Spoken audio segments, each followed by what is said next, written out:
Buenos días a todos y todas, buenas tardes para quienes están en otras latitudes. Bienvenidos y bienvenidas a la Comisión número 1 de Comunicación Política, que sesiona en el sexto Coloquio Internacional de Investigadores en Diseño, en este caso en su segunda edición virtual, por la situación que ya todos conocemos y que en la cual no me voy a detener demasiado. Espero de todas maneras que se encuentren muy bien a pesar de esas circunstancias. Bueno, mi nombre es Marina Mendoza, ya me conocen algunos por otras presentaciones en congresos y otros y otras por las molestias intensas por mail que les he generado.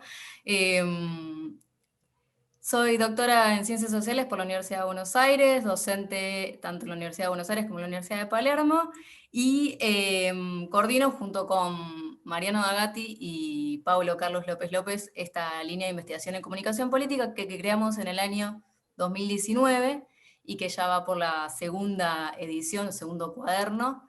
Si quieren presentarse, Mariano, Paulo, Le doy primero la palabra a Paulo. vamos.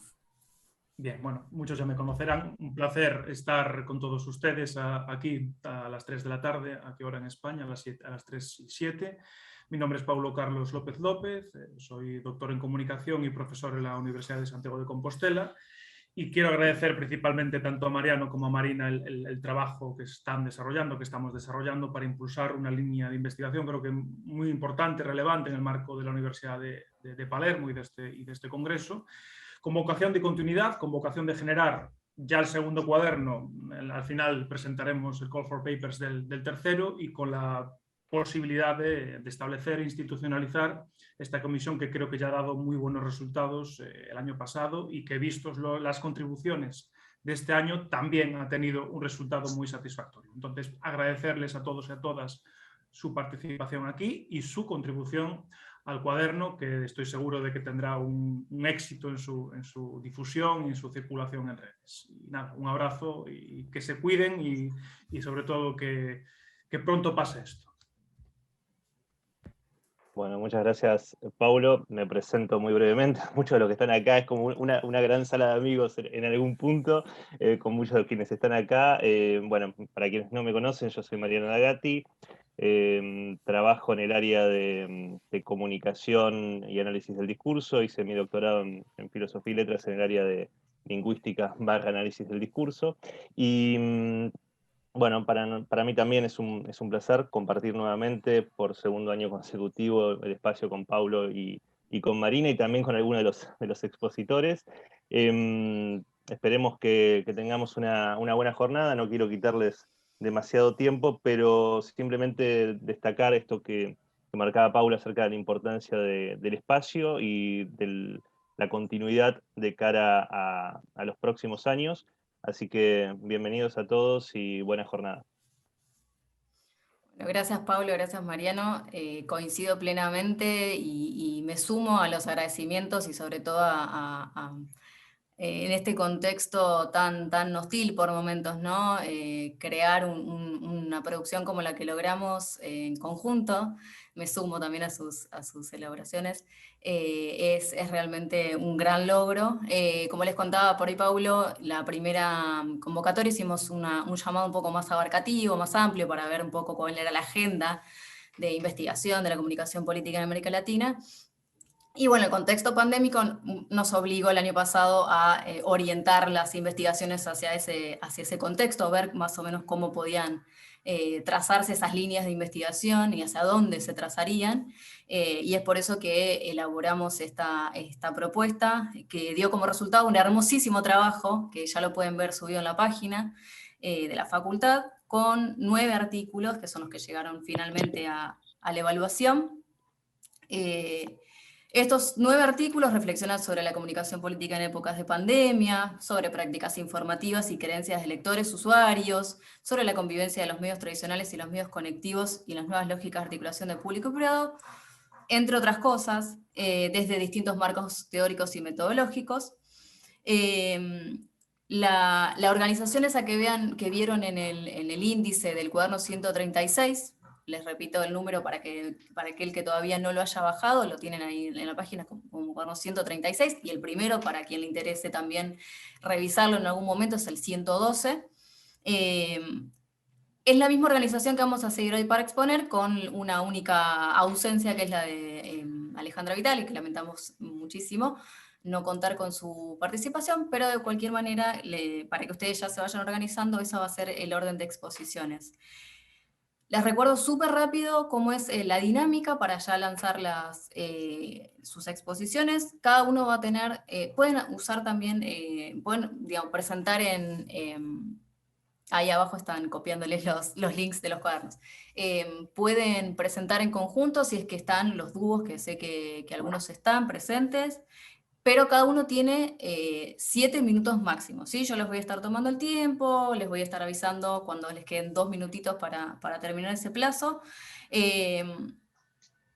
Básicamente tenemos 120 minutos totales, es decir, a las 12 se corta y no hay más margen de maniobra porque va la comisión número 2, luego de nosotros. Y todas las sesiones del coloquio van a quedar grabadas, van a quedar subidas a la web a partir del 17 de septiembre. Bueno, si les parece, damos comienzo a las exposiciones. Arrancamos con Palmira, y que no está Palmira, Dialmar. Entonces, te invitamos a presentarte. Palmira y Dialmar Intriago realizaron una contribución a nuestro cuaderno que se denominó la fake news como herramienta política durante la pandemia de COVID-19 en Ecuador. Dialmar es estudiante de la Maestría en Comunicación y Opinión Pública por la Facultad Latinoamericana de Ciencias Sociales, la FLACSO de Ecuador, y bueno, trabajó junto con Palmira, que ya estuvo con nosotros en otras ediciones, que es doctora en Ciencias de la Comunicación y Sociología por la Universidad Complutense de Madrid. ¡Ay, Palmira! No te vi. Perdóname. No me borres, Marina, no me borres. No, no. Mil disculpas, ya la vista a esta altura del año, no cuenten con eso. Bueno, entonces, Dialmar, vas a presentar. Sí, muy buenos días con Dale. todos y todas. Muchas gracias por la invitación a este coloquio, estoy muy emocionado. Primero, nuestro trabajo con la profesora Palmira Chavero se titula La fake news como herramienta política durante la pandemia por el COVID-19. Bajo el debate teórico donde se ha trazado o donde se ha venido tomando protagonismo las noticias falsas, el escenario de la pandemia por el COVID-19 no ha sido la excepción. Hablar de la fake news, me gustaría que nos imaginemos un triángulo, donde en la punta de arriba está lo que es el fake news como una línea general de investigación. En la punta izquierda de abajo encontramos todas las definiciones que se han venido trabajando sobre fake news, donde es este contenido de creación deliberada, creación de páginas pseudoperiodísticas y la misma desinformación. En su otra punta, en la punta de abajo, la derecha, es la que encontramos esta nueva línea o este nuevo campo que se abre como la instrumentación de la expresión de la fake news por los políticos cuando estos se ven afectados. Nuestro planteamiento teórico va por esta última línea, un poco menos estudiada, sí, pero eso es lo que hemos venido trabajando a través de esta pregunta de investigación. ¿Cuáles son las características de la estrategia del gobierno ecuatoriano sobre la difusión de la fake news durante la pandemia? A partir de esta pregunta se trabajaron dos hipótesis. La primera hipótesis dice que el gobierno impulsa una campaña de verificación en la que incluye solo aquellas informaciones que en efecto son falsas, pero deja fuera aquellas otras que también denuncian públicamente como fake news y no lo son. En la cual busca posicionar un mensaje de desestabilización. Por otra parte, en la hipótesis 2 que trabajamos, las noticias falsas que verifica el gobierno tienen un tono negativo y desfavorable para el mismo gobierno ecuatoriano. La parte metodológica la propusimos de la siguiente manera, con un análisis de contenido de las fake news que el gobierno del Ecuador iba calificando como verificada durante los 2 primeros meses de pandemia, marzo y abril del 2020. En total se analiza un corpus de 130 unidades. Ya en los principales resultados podemos encontrar que en distribución, la distribución de las fake news en esos meses, los resultados indicaban que más de la mitad de la información catalogada por el gobierno como fake news se distribuyó a través de la red social Facebook, un 53,9%, dando un reflejo de la importancia de esta red social y su crecimiento en los últimos años. Un 12% se distribuían por Twitter y otro 12,3% por WhatsApp. Ya en los principales temas de las fake news, tenemos que el principal tema de las noticias calificadas como fake news durante los 2 primeros meses de pandemia era relacionada a los números de casos y muertes por COVID. La crisis del sistema de salud público tiene un peso importante también en este corpus, con un 12,3%, así como la gestión de la pandemia, un 11,5% respectivamente. El peso que tiene el tema de desestabilización política en estas informaciones que iban siendo verificadas tiene un 10,8%, y eso nos da cuenta de la preocupación que tenía el gobierno ecuatoriano por tratar de posicionar una supuesta campaña de desestabilización política en su contra. El protagonista, en referencia a los protagonistas de esta fake news, encontramos que el presidente Lenín Moreno, con un 31,3% de las informaciones identificadas, era el principal protagonista de las fake news que circulaban por Twitter. En menor medida encontramos a la entonces ministra de Gobierno, María Paula Romo, y, también tiene una fuerte presencia otros actores como el vicepresidente Otto Sonnenhösner y también el entonces ministro de Salud Ceballos y los profesionales sanitarios.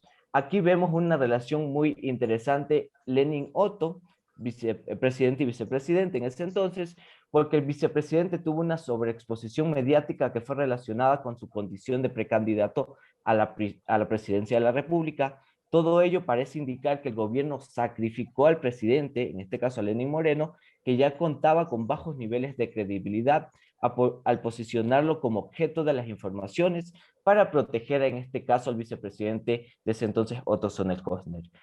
Al alejarlo de esta supuesta campaña de desestabilización, tenía más maniobrabilidad para tomar el liderazgo, en este caso en el momento más crítico de la pandemia, porque la situación, en este caso, la crisis sanitaria y la crisis funeraria, especialmente en la ciudad de Guayaquil, se veía muy complicada.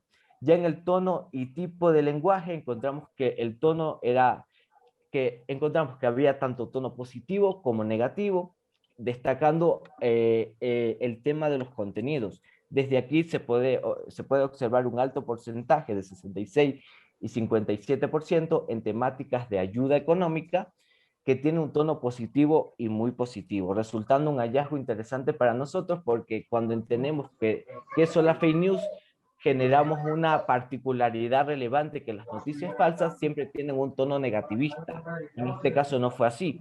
En general, ya hablando del lenguaje, tenemos un lenguaje emocional y sensacionalista, en especialmente las informaciones o los contenidos que se distribuían en Facebook, en WhatsApp, tenían un 68,8% de emocional, y en menor medida las que circulaban por Facebook tenían un lenguaje sensacionalista con un 38,6%. Ya en las principales conclusiones, en nuestra hipótesis 1 concluimos que observamos que dentro de los contenidos que se verificaban como noticias falsas a través de la estrategia gubernamental durante la pandemia, sí se incluían informaciones falsas, pero asimismo se encontraban otros contenidos donde se visibilizaba, la crisis sanitaria, lo que no encaja con el encuadre propuesto por el gobierno. Esta acción politizada del término se identifica en que los principales protagonistas de los contenidos falsos son los mismos actores gubernamentales. Ya para la hipótesis 2, concluimos que esta se va cumpliendo, pero parcialmente, ya que el tono de las informaciones está muy polarizado, ya que encontramos tanto mensajes con un tono negativo, con alta significatividad estadística, pero también encontrábamos mensajes positivos, los que se centraban en temas de recuperación económica y reactivación económica respectivamente. En definitiva, observamos cómo el gobierno ecuatoriano convierte esta estrategia de difusión de información como una herramienta política a través de la campaña de verificación un poco transparente, tratando de legitimar encuadres de que la desinformación pretende desestabilizar a su gobierno. Eso sería todo en nuestra exposición. Gracias. Muchísimas gracias, Dialmar. Excelente uso del tiempo. Gracias por eso. Estamos acotados, por eso lo repito. Gracias, excelente el trabajo y la exposición. Les quería contar brevemente una cosita que me olvidé, las preguntas del público y también algunas que quieran, que les surjan a ustedes como autores. Las vamos a dejar para la parte final, así podemos asegurarnos que las exposiciones entran dentro de nuestro limitado plazo, ¿sí? Así que gracias, Almar, gracias, Palmira. Pasamos a la segunda exposición. Yo les voy a estar pasando les voy a estar avisando por el chat de que si les faltan 2 o 1 minuto, ustedes me avisan si quieren que sea un poco más regulada la administración del tiempo, ustedes me lo comunican. Bueno, invitamos entonces a Raquel, Janina y Lucía, Raquel Tarullo, Janina Fresotti y Lucía Papa. Van a presentar su artículo que se titula "Ver no siempre es creer, el uso juvenil de Instagram como canal de información y noticias falsas sobre COVID-19". Raquel es doctora en Ciencias Sociales y Humanas por la Universidad de Quilmes, Janina es becaria doctoral de CONICET y Lucía JTP del Departamento de Ciencias Básicas y Experimentales de la UNOVA. Bueno, a ver quién va a presentar el trabajo. Por supuesto, Hola, pueden intervenir las tres, si están. Sí, buen día. Lo vamos a presentar las tres brevemente. Vamos. Y Perfecto. agradecer, bueno, este espacio, agradecer a Mariano que nos invitó a participar de este cuaderno 136 y Marina la organización impecable. Así que digo todo rapidito para no robar tiempo a los 7 minutos. Comparto la pantalla. Un segundito que creo Sí. que lo tengo que... Creo que lo tengo está. habilitado, ¿eh? Bien. Sí, Raquel, podés compartir pantalla. Sí. Gracias, María. Ahí está.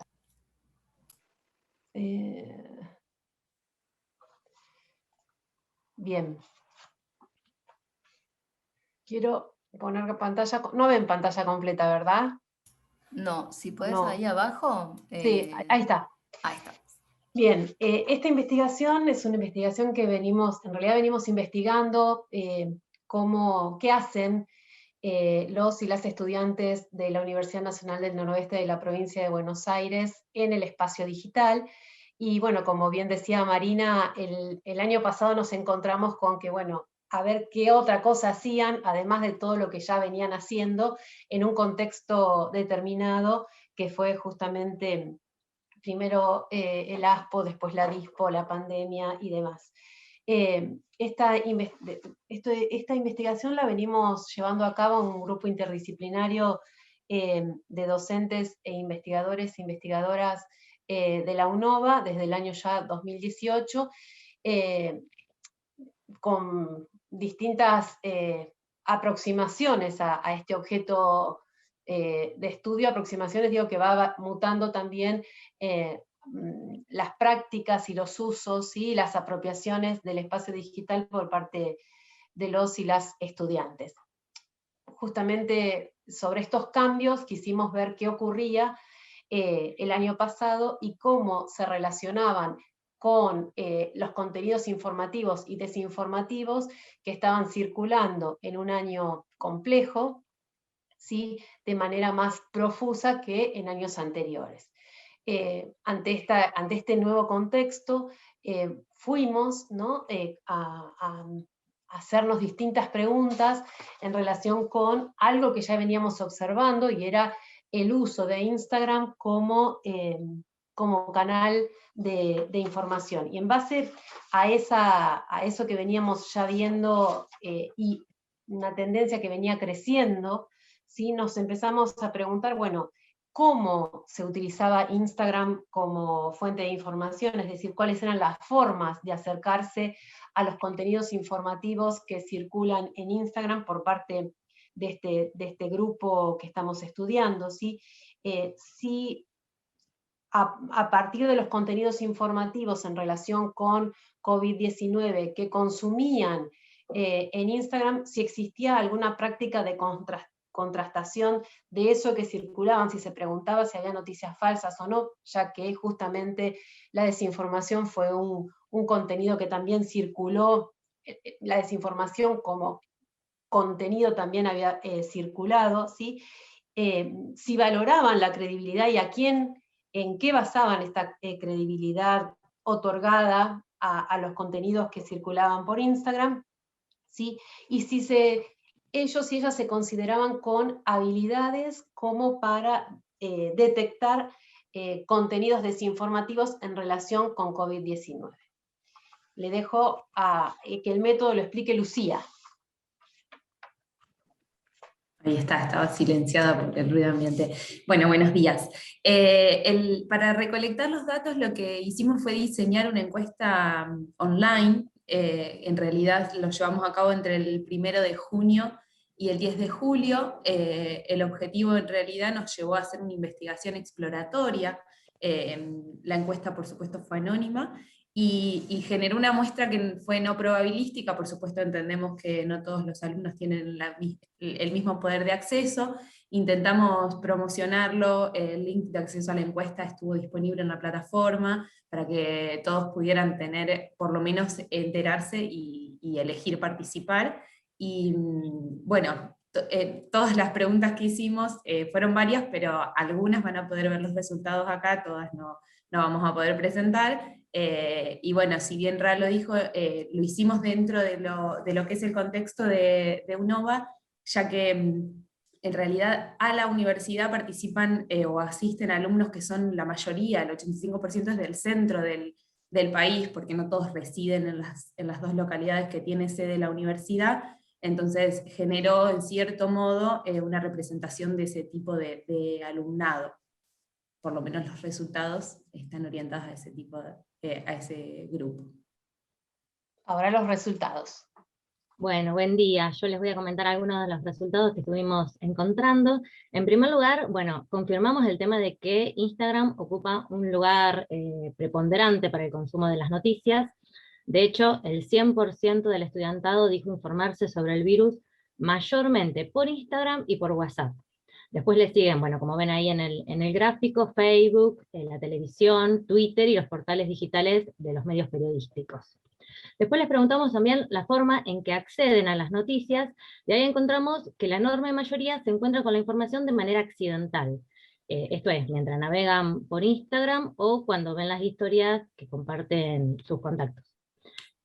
Solamente el 16% dijo que busca activamente la información mediante la consulta de cuentas correspondientes a los medios digitales. Y también les consultamos si profundizaban la información que encuentran, y acá prácticamente todos y todas dijeron que buscan profundizar la información sobre aquellos temas que les interesan o que les resultan relevantes por algún motivo. La mayoría, para profundizar la información, se dirige a los portales digitales o a las cuentas oficiales de los medios periodísticos. Pero después hay un 30% que acude a la televisión y casi un 30% que prefieren consultar con sus contactos, generalmente mediante WhatsApp. Después vimos la interacción que tienen con las noticias, y acá encontramos que el 51% se limita a leerlas. Después hay un 36% que puede llegar a compartirlas con sus contactos cercanos o en sus redes, y solamente un 10% comenta las noticias de manera pública. En cuanto a la credibilidad que le otorgan a los medios, encontramos que en general no confían en los medios, ni en los digitales, ni en los tradicionales. De los medios que menos confían están las noticias que les llegan mediante Instagram y las redes sociales en general, sobre todo por WhatsApp. Estas son las noticias que menos confianza les generan. Después, entre los que más confían están los portales digitales de noticias, y seguido de los medios tradicionales, esto es, los noticieros televisivos, los periódicos en formato papel y la radio. De cualquier manera, repito, es más la desconfianza que la confianza que les generan.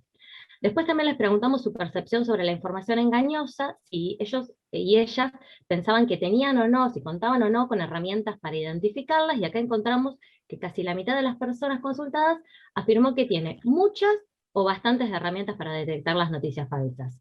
Solamente un 18% admitió que tiene pocas o ninguna herramienta. Y lo interesante que encontramos es que existe una relación entre aquellos que manifestaban tener muchas herramientas, también eran quienes más contrastaban, profundizaban, y quienes más interactuaban con la información, ya sea compartiendo o comentando las noticias. Por el contrario, quienes dijeron contar con pocas o ninguna herramienta, eran los que optaban por solamente leer la información, sin difundirla y sin opinar sobre el material.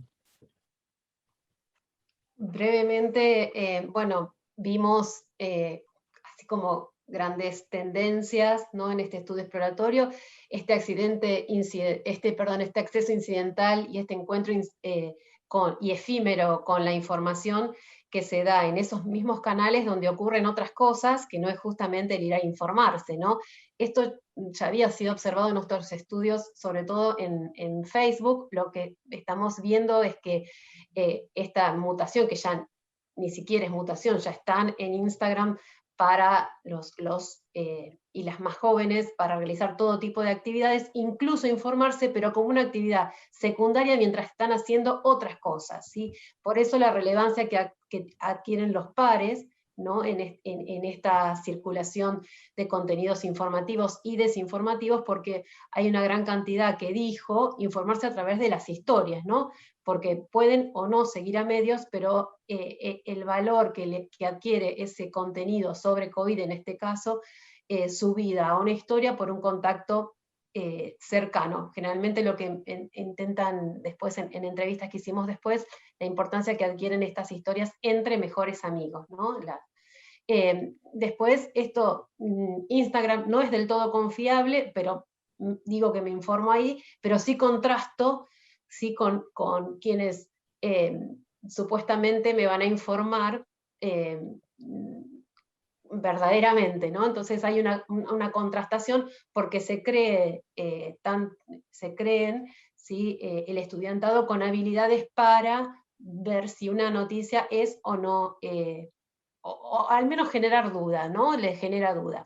Y esto es interesante porque habría que seguir indagando si esta cuestión del contenido desinformativo sobre COVID, la autopercepción, influye o no en esto de participar o no activamente con esos contenidos, ¿no? En esto de solamente los leo y los comparto, o solamente, o no los comento directamente. Bueno, creo que cumplimos con el tiempo, ¿no? Sí, muchas gracias, excelente. Gracias, muchas gracias. Muy interesante. Tengo algunas preguntas luego para articular a lo último, si nos queda tiempo, pero sí, creo que abre muchísimas otras líneas de investigación, incluso abre muchísimas preguntas que, bueno, me gustaría hacer ahora, pero voy a a seguir con el cronograma dispuesto. Mariana, ¿estás por ahí? Sí, Mariana Morales da Silva y Lafayette Batista Melo. ¿Está Lafayette? No. Ahí, a ver. No. Bien, Mariana y Lafayette colaboraron con nuestra segunda publicación, con un artículo, disculpe mi portugués, da gripecinia a pandemia, tensionamientos discursivos en torno a COVID-19. Es una españolización, disculpen. Mariana es doctoranda en lingüística de la Universidad Federal de San Carlos, y Lafayette, que no se encuentra con nosotros, si no me equivoco, es profesor doctor del Instituto Federal de Paraíba. Mariana, cuando tú quieras. Bienvenida. Muchas gracias, Marina. Bueno, empiezo agradeciendo la oportunidad de participar de este momento y de la publicación también, que fue una invitación del profesor Mariano Ragazzi. Muchas gracias.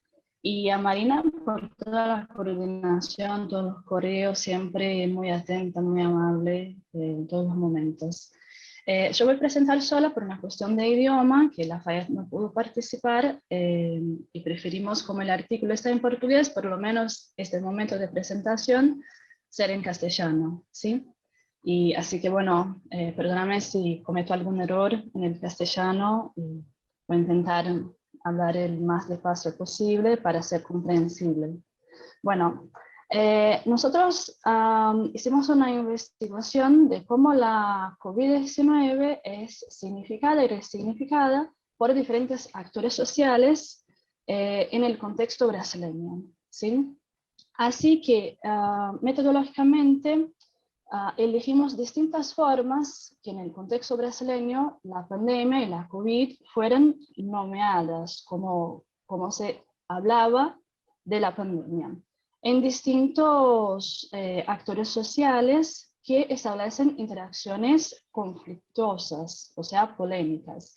Así que elegimos el discurso político y el discurso científico. A saber entonces, el discurso político está asentado en un discurso negacionista en la figura del jefe de Estado brasileño, que es Bolsonaro. Mientras que el discurso científico, una serie de artículos que investigamos y eventos científicos, tanto de textos de comunicación científica como de divulgación científica, y nuestro tiempo de colecta y recolección de los datos es relativamente corto porque estamos hablando de principios de la pandemia, ¿sí? Entonces los primeros meses de la pandemia en Brasil. Bueno, nuestra teoría es sobre la polémica y manejamos con los autores que son Amosi y Manguenó para hablar de esta noción. Son autores que trabajan con en la corriente de nuevas tendencias de análisis de discurso, pero en general no se suele ver estos autores siendo manejados juntos en un artículo. Cuando hablamos de pandemia, o se usa la teorización de Amosi o se usa de Manguenó, pero difícilmente se encuentran juntos. Y así que hicimos este ejercicio de ponerlos juntos para pensar este contexto específico. Nuestro enfoque metodológico entonces fue la dicotomización entre los términos pandemia y gripecita, ¿sí? Notadamente, gripecita fue difundido por el jefe de Estado brasileño, Jair Bolsonaro. Y Jair Bolsonaro tiene sus discursos siempre pautados en la polémica. Y las polémicas, como se dice, son efímeras. Así que por eso es importante marcar este acotamiento del tiempo que tenemos, porque la polémica y la transformación del discurso de este sujeto que analizamos, este actor social, va a cambiar mucho a lo largo de todo este proceso de la pandemia, ¿sí? Entonces estamos bastante al principio. Bueno, en esta interactuación conflictiva que tenemos notadamente formaciones discursivas opuestas, en oposición. De un lado tenemos un discurso marcadamente, notadamente negacionista, con el término de uso gripecita, que va a reflejar incidencias en el campo individual de la enfermedad, mientras que cuando hablamos de pandemia estamos hablando del ámbito social de la enfermedad, ¿sí?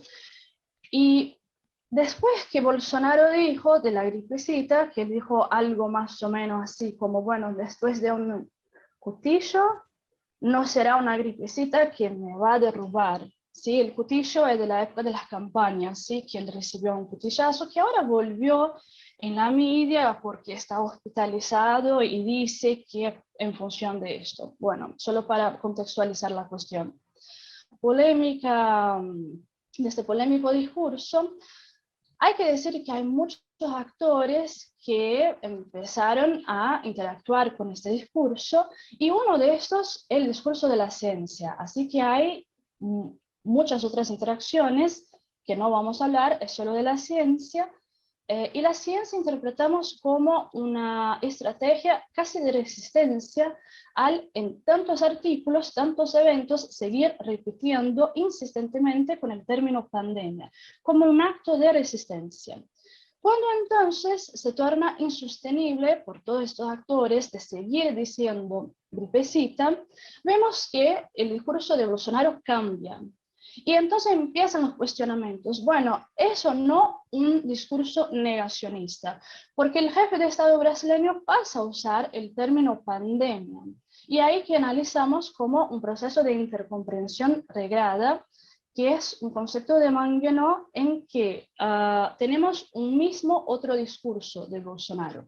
Aunque él deje de usar el término gripecita y pase a usar el término pandemia, cuando tanto se solicitó, él construye un simulacro y él va a decir de una manera disimulada esto, porque básicamente está sustituyendo un término por el otro. En este sentido, la formación discursiva sigue siendo la misma. La cuestión es que todo esto que estamos hablando de una dicotomización incide sobre la opinión pública, llegando a una polarización de una sociedad políticamente polarizada desde 2016. Bueno, en términos generales, lo que podemos decir de contribuciones de nuestro trabajo, esperábamos, claro, poder mostrar cómo se da el funcionamiento de un discurso de resistencia, porque la ciencia en Brasil actualmente se pone en este lugar de ser resistente a este discurso negacionista, casi que militante en nuestros congresos, en nuestras producciones, y cómo se transforma un discurso negacionista. Porque el discurso negacionista, a principio, con el término Briquecita, era notadamente negacionista, no hay duda. Pero a lo largo del tiempo las estrategias cambian y ni siempre queda tan evidente que se trata de un discurso negacionista. Así que hay muchas transformaciones y lo que logramos analizar con el acotamiento del tiempo, el principio de esta transformación, que ahora ya llegó en otros niveles, hablamos incluso del tratamiento precoz, de la COVID, tenemos CPIs, bueno, que otro contexto. Así que básicamente la idea es mostrar esta disputa y esta resistencia, que cuando hablamos de un discurso negacionista, en la figura del jefe de Estado estamos hablando de un discurso que produce daños de una necropolítica que hace con que Brasil llegue a más de 500.000 muertos, y la ciencia no puede estar aparte de esto, y las maneras como la ciencia puede, con sus condiciones, con su manera de producir, que es mucho más lenta que el discurso polémico de este jefe de Estado, que se produce a cada segundo, cómo poder producir una resistencia frente a todo este contexto, que va a usar el término pandemia mucho más próximo a los sentidos de sindemia, que va a agregar el aspecto social a una crisis que no es solo sanitaria, pero una crisis política, una crisis económica, una crisis cultural. Así que muchas gracias por la oportunidad y seguimos en debate. No sé si respeté mucho el tiempo. Sí, sí, apenitas pasada, no hay problema. Lo tenemos contemplado. No se los voy a decir porque si no, pasamos a 10-12. Muchas gracias, Mariana. Excelente, súper interesante esas conclusiones de cómo fue transformándose el discurso. También tengo un montón de preguntas y comentarios para realizar en la fase final. Gracias. Seguimos con Ana Slimovich, con su segunda participación en nuestra línea de investigación también. Ana nos va a presentar el artículo que se titula El Instagram de Alberto Fernández en tiempos de pandemia por COVID-19.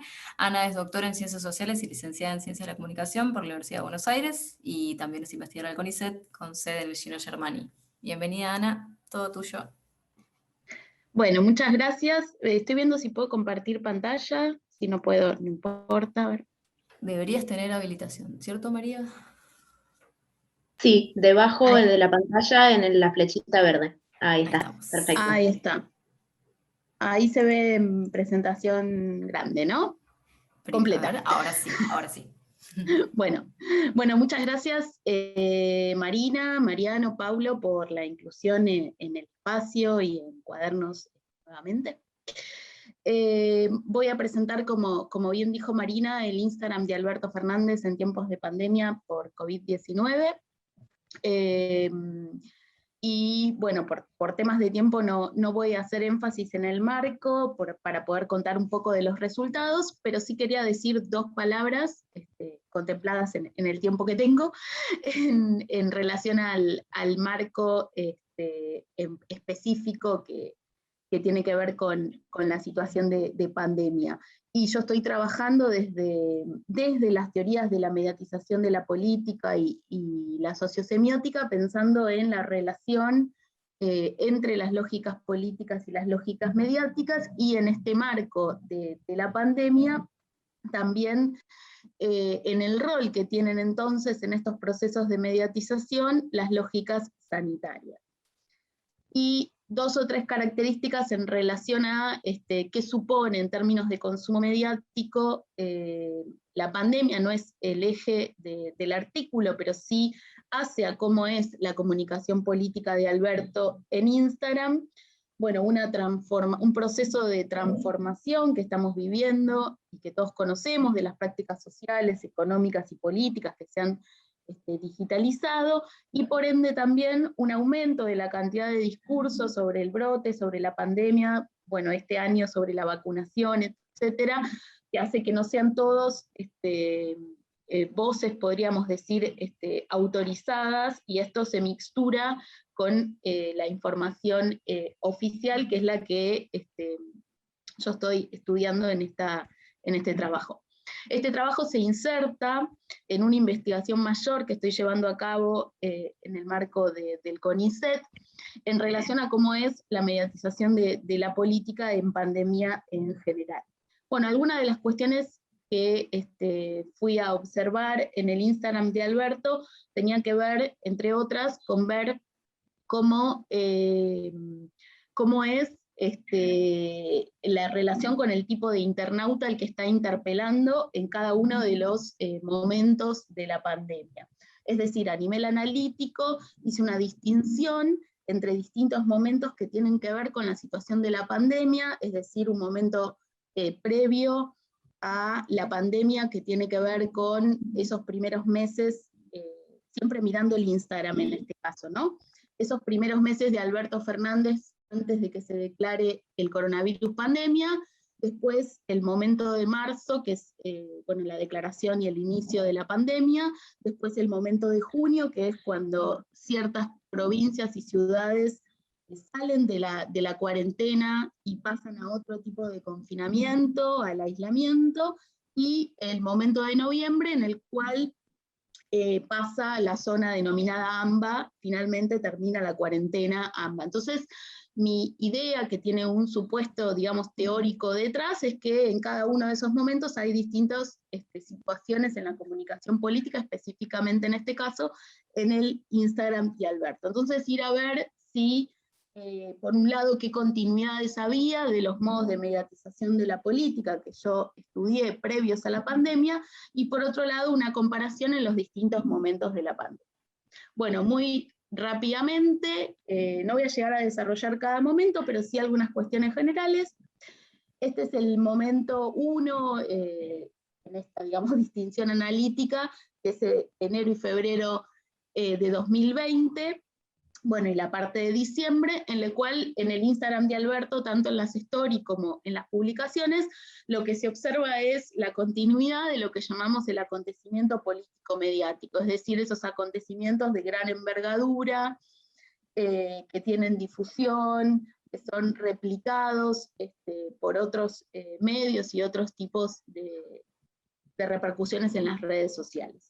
Y también una de las cuestiones que aparece y que va a disolverse a medida que se instala la pandemia y el confinamiento, tiene que ver con que en ese primer momento, y solo en ese primer momento, hay cierta relación y cierta interacción con lo que fue la campaña 2019, ciertos contenidos vinculados a la campaña.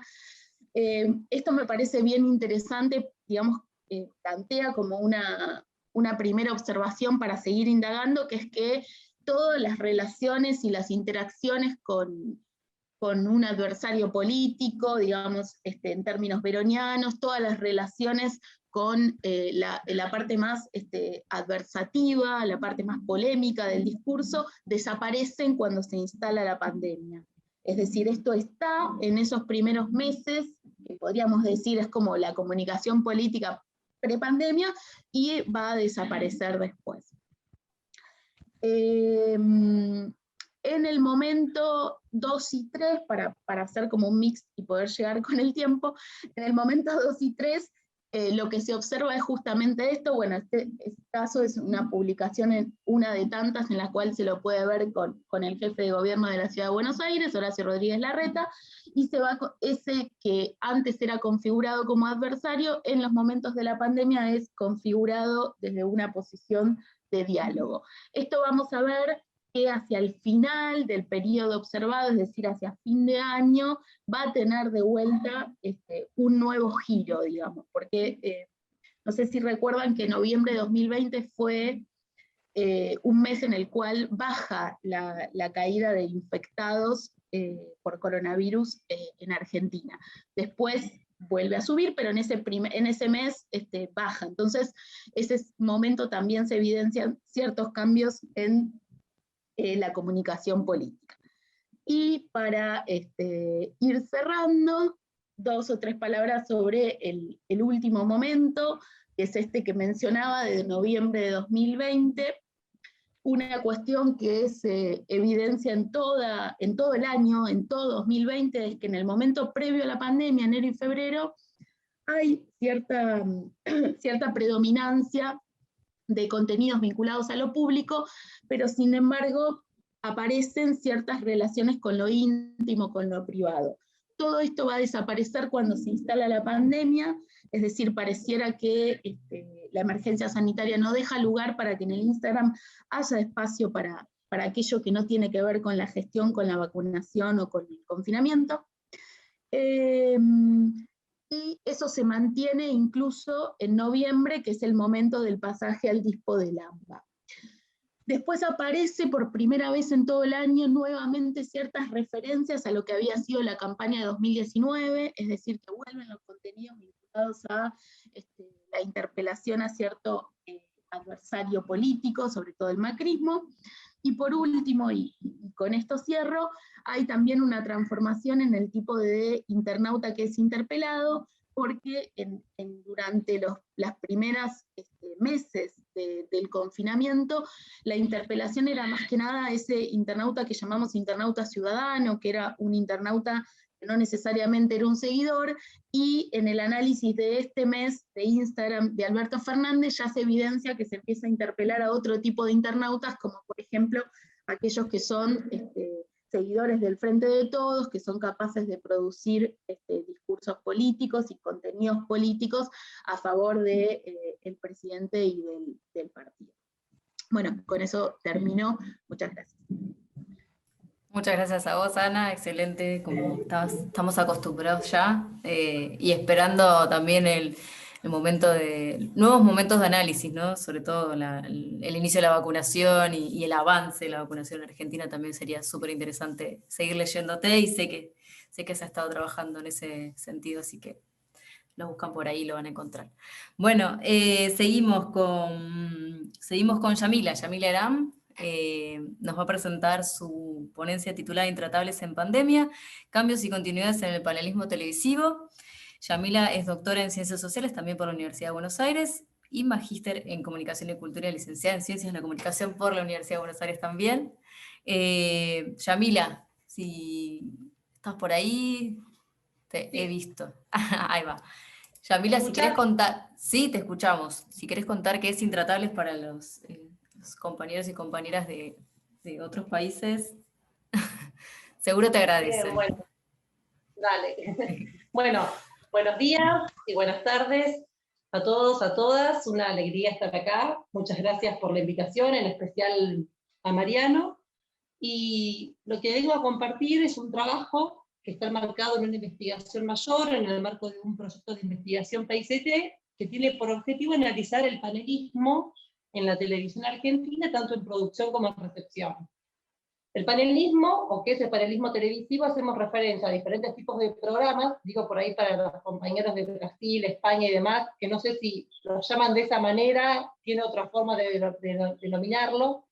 Son estos programas que se organizan sobre la base del debate y la polémica, donde hay un conductor y una serie de periodistas, celebridades, famosos, mediáticos, etcétera, que vienen a ocupar diferentes roles y debaten, charlan, polemizan sobre diferentes temas de agenda. Puede ser un tema de agenda de actualidad política, pueden ser temas vinculados con el mundo del espectáculo.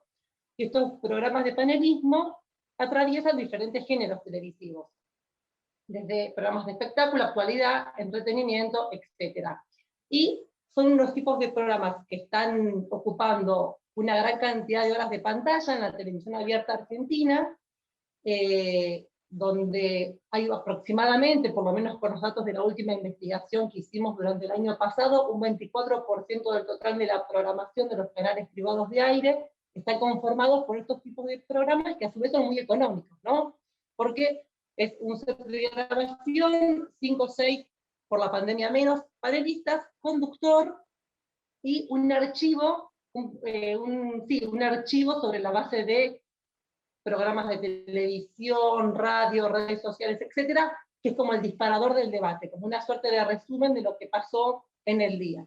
Intratables es un programa de actualidad política que está desde el año 2013 en la televisión de aire, que ha ido cambiando de conductores, que en términos de rating, la verdad que es muy bajo. Si uno lo mide por el rating, diría, bueno, ¿cuál es la relevancia de investigarlo? Porque hoy día tiene un 2%, 3% de rating, en un marco en el cual también la televisión de aire tiene una baja en su consumo, como lo demuestran las diferentes investigaciones y tendencias, pero a su vez es el único programa, a lo largo de la historia ha habido otros, pero es el que se ha mantenido en los últimos años dentro de la televisión de aire, siendo un programa de actualidad en el cual concurren diferentes representantes políticos de diferentes fuerzas. El eslogan de Internet es todas las voces todas, ¿sí? Justamente dando cuenta, después eso se puede entrar a la discusión, pero al menos se posicionan desde ese lugar, en llevar a diferentes tipos de invitados, ¿sí? Entonces también tiene una fuerte presencia en redes sociales, sobre todo en Twitter, que el programa lo utiliza bastante, desde realizando encuestas, con los hashtags, etc. Como decía, este trabajo puntual surge en el marco de la pandemia. Digo, la pandemia es más que un contexto de producción, porque si bien veníamos investigando el panelismo, creo que lo que ha pasado dentro del campo científico, y me parece que por las exposiciones que hemos estado escuchando un poco lo refleja, es una suerte de viraje o de nuevas preguntas en relación con los temas que nos interesan para poder entender un poco qué era lo que estaba pasando, ¿sí? Y así también es que surgen estas nuevas preguntas en relación con Intratables. El programa ya lo había analizado previamente, y lo que me interesaba un poco indagar era, bueno, ¿en qué había cambiado en el contexto de pandemia, pero específicamente a partir de alguna situación totalmente anómala para lo que es el programa, que eran las postconferencias de prensa de Alberto Fernández? Y esto lo situamos en un caso específico que fue la conferencia del 8 de mayo, ¿podría haber sido la del 27 de abril? Sí, también. ¿Pero por qué en esa fecha? Porque recordamos que los primeros meses en Argentina, el 20 de marzo comienza la cuarentena estricta, y en esos primeros 2 meses, ahora ya nos parece como bastante lejano, pero estábamos todos y todas en nuestras casas, y de un día para otro se modificaron las formas de trabajo, de investigación, de crianza, de tareas de cuidado, de todo, ¿no? Donde en ese contexto hubo un incremento en los medios masivos de comunicación y de las redes sociales, pero sobre todo en los medios tradicionales, que venían en baja en el consumo, donde ya claramente hasta las propias tendencias de investigación ya no hacen tanto foco, ¿no?, en la televisión, y menos aún en la televisión de aire, producto del contexto de aislamiento, y también producto de la incertidumbre que teníamos, donde parecía que, ¿se acuerdan, no?, el aislamiento iba a ser por 3 semanas, y ya después volvíamos a la normalidad. Todos realmente, o gran parte de la población, creíamos que iba a ser algo más corto en el tiempo. Es que hubo un incremento en el consumo de medios. Hay diferentes investigaciones que así lo demuestran, en el trabajo están ahí referenciadas. Y hubo un incremento tanto en el consumo de la ficción, y también en el consumo de la información, ¿sí? Producto de saber. Y ahí las conferencias de prensa del presidente, que hasta el 8 de mayo brindó 8 conferencias de prensa, ocupaban un lugar muy importante, funcionaban casi como cadena nacional, ¿no? Porque realmente se transmitían por todos los medios de manera simultánea, y era realmente ver qué iba a suceder en nuestra vida cotidiana en las próximas semanas, ¿sí? Si iba a continuar el aislamiento, si iba a haber una apertura para las infancias que vayan a las plazas, a los espacios públicos, etc. Entonces, el objetivo de este artículo era, ya teniendo el relevamiento de las características estables del programa, ver de qué manera, a partir de este acontecimiento específico, se reconfiguraba Intratables, ¿sí? Básicamente, y para terminar y no robar tiempo, lo que observábamos era que el programa de Intratables, que se caracteriza por el debate, por la polémica, por los gritos y por las posiciones más bien construidas a partir de binomios dicotómicos de diferentes posiciones que se vienen a enfrentar, a partir del programa postconferencia se reconfigura una suerte de programa de entrevista en el cual se toma como eje y se retoma todo lo que se habló en la conferencia de prensa. Básicamente el foco de la conferencia de prensa fue este posicionamiento salud versus economía, que vamos a cuidar la salud, se decía, más allá de la economía, ¿sí?, como cuestión prioritaria. El programa lo retoma, pero haciendo foco en lo económico, ¿sí? Lleva a diferentes tipos de entrevistados, en los cuales ofician todos los periodistas y los panelistas que estaban ahí, en una suerte de entrevistadores, sin lugar a la polémica, aquellas voces más disidentes dentro del programa en relación con, o mejor dicho, más a favor del partido que gobierna, que es el Frente de Todos, como podía ser Diego Brancatelli, que es un periodista que está desde hace años ahí, permanece callado durante todo el programa sin omitir preguntas, y lo que veíamos es que esas características estables e intratables, como el uso del hashtag en Twitter, las encuestas, los programas de archivos sobre el cual se debate, el archivo televisivo sobre el cual se debate, los sonidos onomatopéyicos que utilizan todo el tiempo, ¿no?, como si fuese un ring de box, donde van como agregando condimentos sonoros para generar un clima más de sensacionalismo, debate, etc., no aparecen, y lo que prevalece es, a partir de diferentes personas entrevistadas, una única dirección donde el contenido tenía que ver casi con el sentido opuesto de lo que se había marcado en la conferencia de prensa. Esto, después lo hemos ido observando, y es algo que se da específicamente en ese contexto particular de pandemia, ¿sí?, en el cual las conferencias ocupaban un lugar muy importante, donde había toda una expectativa para poder escucharlo, y después no es algo que se venga a sostener en el programa, ¿no? Es básicamente casi la cuestión opuesta a lo que sucede habitualmente. Bueno, eso para cumplir con el tiempo. Muchas gracias. Muchas gracias, Yamila, sobre todo con mi pedido de incorporación de explicaciones extra, así que te agradezco muchísimo por el cumplimiento del tiempo y la presentación excelente, el artículo súper interesante, también para quienes no han podido todavía leerlo, lo recomiendo, recomiendo todos los artículos de nuestra hermosa publicación. Seguimos con Ana Laura. Hola Ana Laura, ¿cómo estás? Hola. Ana Laura, te presento si querés chiquito, es doctora en Ciencias Sociales, magíster en Política y Planificación Social y becaria postdoctoral de CONICET, y nos va a presentar su trabajo, también segunda participación en nuestra línea. ¿No? No, me equivoqué, de Ana Laura, de Anas, son muchas Anas, eso hay que... bueno, Ana, la digitalización del servicio a los gobiernos de la vida, una aproximación a las tecnologías como dispositivos de control. Bueno. Todo tuyo, Ana. Muchísimas gracias, Marina, por la presentación, y bueno, gracias a Mariano, que nos invitó a participar también de la publicación. A mí es una alegría estar compartiendo estos momentos con ustedes y poder también coincidir con otras personas a quien valoro y respeto mucho en su trabajo, como Raquel, Yamila, así que ya para compartir esta mesa con ellas para mí es muy gratificante. Y bueno, básicamente les voy a comentar brevemente de este artículo que presentamos en esta publicación.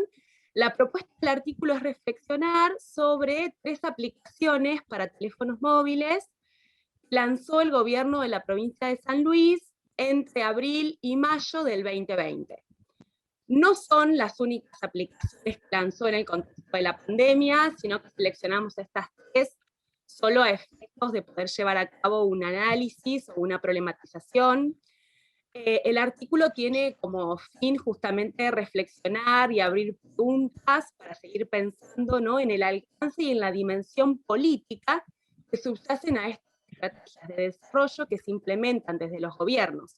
Es por eso que el trabajo, si bien es un caso situado de 3 aplicaciones de una provincia de los 24 distritos del país, tiene como 2 bisagras. Por una parte, que estas 3 aplicaciones se enmarcan en una estrategia de digitalización mucho más ambiciosa y compleja que lleva adelante la provincia desde hace más de 10 años, y por otra parte, considerar que en el contexto de pandemia, como bien fueron anticipando quienes me precedieron, muchísimos otros gobiernos lanzaron aplicaciones para administrar justamente alguna cuestión de la pandemia, ¿no? o para dar respuesta a alguna de las múltiples necesidades que enmarcan también en esto de la restricción de la presencialidad y en esto de la suspensión, ¿no?, del encuentro con otros, ¿sí? En esta doble contexto, ¿sí?, el caso de pensar las tres aplicaciones, enseguida les voy a narrar un poquito más de qué va, tiene la propuesta, como decía anteriormente, de la dimensión política de una aplicación para teléfono móvil, con todo lo que ello implica en el entramado y en las gramáticas que posibilita, ¿sí?, en el encuentro con otros, más la narratividad de la app, sino en pensar en los modelos de sociabilidad a lo que esto subyace. También, por otra parte, el artículo intenta reflexionar y pensar justamente en la necesaria superación del discurso de la neutralidad de la técnica, ¿sí? Siempre con un carácter festivo, ¿no?, con un carácter celebratorio, muchas veces de estas medidas, se pierde de vista esta dimensión, ¿no?, en la que subyacen también relaciones de poder, en el que se habilitan un montón de preguntas desde, ¿son neutrales las tecnologías como política de gobierno? Digo, así podríamos pensar un montón de cuestiones acerca del uso de los datos, intentamos gratuitamente la exigibilidad de determinadas aplicaciones, o la exigibilidad de la georreferencialidad. Digo, toda esta cantidad de datos susceptibles de ser analizados estadísticamente, pero también en diálogo con toda la biblioteca de los Big Data, que nos permite pensar incluso hasta en comportamientos predictivos acerca de estos datos y la exigibilidad que esto implica. Es por eso que el tercer momento del artículo intenta reflexionar, sin trabajar desde un análisis facultativo, pero sí tomando algunos conceptos y o categorías que son claves para pensar justamente en esto que marcaba anteriormente. ¿Qué gramática posibilitan estos dispositivos? Aparecen como neutros, fundamentados en un saber racional, cientificista, y además enmarcados en anuncios, como se analiza en la segunda parte del trabajo, que apelan a argumentos morales, racionales y emocionales, sobre los cuales se administran justamente el cuerpo, o sea, la individualidad del sujeto, pero a partir de eso, y tal como trabaja Foucault en su seminario del 77-78, también en la administración y en la sujeción de los cuerpos, pensar cómo esto puede ser también traducido a la población, ¿no?, en ese famoso discurso seguridad, población y territorio, donde permite sentar las bases de lo que sería la biopolítica. La propuesta del artículo, que vuelvo a decir, es un proyecto reflexivo, problematizador, incómodo, si se quiere, con tanta pregunta que abre, justamente es pensar qué supondría el concepto de biopolítica de Foucault, en diálogo, por supuesto, con Deleuze, Guattari y otros que fueron desarrollando lo que son los dispositivos de control, en el marco de la seguridad y un tipo de seguridad particular, que es la seguridad sanitaria. Entonces ahí, recuperando las lecturas de Beck y Ulrich Beck, me refiero, ¿no?, a su obra clásica de 1986 y otros, pensar justamente la administración de los riesgos y nada menos que, en este caso, el miedo a la muerte, con todo lo que esto conlleva, ¿no?, en el contexto de aislamiento, pandemia, horror mundial, ¿no? Todo esto encomillado. Bueno, no sé cómo voy del tiempo, pero quiero contarles brevemente qué son las tres aplicaciones que analizamos en este artículo. Una de ellas es la canasta solidaria, es una aplicación georreferenciada que permite acceder a los comercios de canasta básica, ¿sí?, que brindan servicios, o sea, productos de alimentación, limpieza y farmacia específicamente, más cercanos a tu domicilio, con el cual entonces restringían a la ciudadanía la circulación de un ejido muy acotado. Y además están predeterminados el costo de los bolsones, de los productos que cada uno accedía. Esta aplicación sigue vigente en San Luis. La otra aplicación que analizamos, también lanzada en abril del 2020, es una aplicación que depende de la Secretaría de la Juventud de la provincia de San Luis, y que se llama algo así como Programa Solidario Más por Más, en el cual los jóvenes, o sea, la ciudadanía de hasta, creo, 25, 24 años, brinda asistencia a la población de riesgo, embarazadas, ancianos, mayores, etc., una contención telefónica. Te sentís solo, estás aislado, no tenés contacto con tu familia, que quedó fuera de la provincia, y charlas con un desconocido, o que quieras un mandado, traer lo que quieras. Digo, además con todo esto que le decía anteriormente, ¿no? De los imperativos morales, ¿no? De solidaridad, comprometer, participar, hacer, brindar, etcétera. Bueno, todo eso también es parte y hace parte de una estrategia de disciplinamiento, de control, justamente de administración de las emociones, que hace que todos tengamos, ¿no?, que hacer parte de esto mismo. Y la tercera aplicación, sobre la cual voy a seguir trabajando seguramente de aquí en adelante, se llama Vigilancia Epidemiológica 4.0. Bueno, es una aplicación justamente exigida para entrar a la provincia, si está en contra de la misma, hasta diciembre del 2020, y justamente tiene el propósito de controlar los resultados de PCR, cargar en el caso de que seas positivo, todos tus contactos estrechos, para que a esas personas les lleguen también una notificación, y también esa se cruza con otra aplicación, que es la Trazar, que no fue analizada en este artículo, que es obligatoria en todos los comercios de la provincia de San Luis. Entonces vos escanean el DNI y saben si es un PCR negativo, está dando un alta, está vacunado o no, y le llega una notificación a la persona del comercio, y también al infractor en caso de que tengas una medida de aislamiento y no la estés cumpliendo, ¿no? Bien. Estos son como los que intentamos recorrer en este trabajo. Yo creo que lo más interesante por ahí es justamente pensar y problematizar en todas estas otras preguntas. El artículo alcanza a plantear con un efecto de poder reflexionar y dar cuenta, vuelvo a decir, de la dimensión política de estas medidas, ¿no? No es lo mismo que la política, sino pensar en todo este costado y en todos estos mecanismos que permiten, bueno, justamente establecer gramáticas que actualmente han llegado muchas de ellas para quedarse. Gracias, y bueno, estoy atenta a las preguntas, intercambios. Muchas gracias, Ana Laura. Totalmente de acuerdo. Es como un tipo de gestión de la vida que ha quedado ha llegado para quedarse, lamentablemente en algunos casos. Pero bueno, por supuesto que estaremos todos ansiosos esperando tus próximas contribuciones. Bueno, continuamos con Arturo Mila y José Soenga, si es que está presente. Creería que no. Arturo y José han preparado un artículo para nuestro cuaderno que se denomina El papel de la prensa chilena en contexto de emergencia sanitaria, tratamiento informativo del COVID-19 en el diario digital El Mercurio. Arturo es estudiante del doctorado en Comunicación e Información Contemporánea en la Universidad de Santiago de Compostela, y José, catedrático de Comunicación Audiovisual y Publicidad, también director del doctorado en Comunicación e Información Contemporánea de la Universidad de Santiago de Compostela, también como Arturo. Bueno, ya vemos que estabas preparando la presentación. Adelante, cuando tú quieras.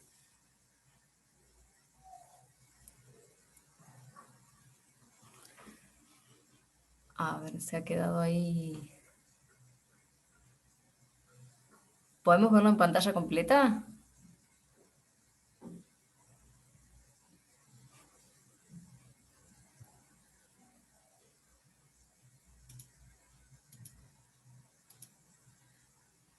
Arturo, ¿me escuchás?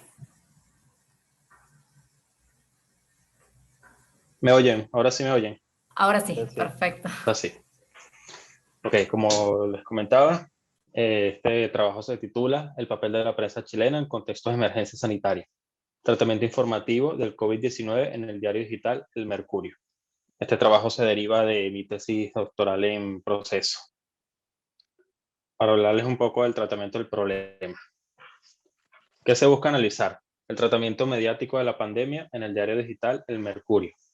¿En qué contexto? El último trimestre del año 2020, un soporte digital que fue cobrando preponderancia en estos contextos de pandemia.